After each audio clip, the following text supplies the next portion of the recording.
on reste quand même sur une tendance relativement positive sur l'économie américaine et il faudra un certain nombre de chiffres pour confirmer qu'on a un ralentissement. Après, la stagflation, c'est vraiment l'épée de Damoclès au-dessus des marchés. C'est-à-dire que si on rentre dans une politique stagflationniste, là, évidemment, c'est un vrai coup d'arrêt sur les marchés financiers.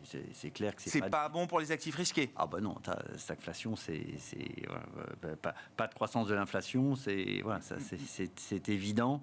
Et en plus, c'est pas évident de trouver des actifs refuges dans ce contexte-là. Vous avez un peu l'or et autres, mais bon. L'inflation, c'est faire. La déflation, on a appris. La stagflation, c'est compliqué. Donc les taux ont du mal à baisser et l'inflation avec le manque de croissance a un impact sur les actifs risqués classiques. Donc ça, c'est clair que c'est un risque à surveiller.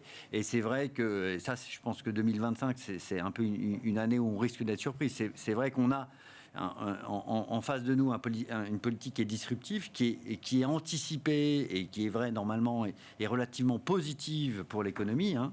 Mais tout va dépendre du séquençage des éléments, puisque vous avez des éléments qui sont positifs et des éléments qui sont négatifs en théorie économique, hein. Les éléments positifs, c'est la déréglementation, les impôts, ouais. Voilà, ça on les a bien identifiés, mais pour l'instant ils sont entre guillemets moins mis en avant et prendront peut-être un peu plus de temps aussi à se voir.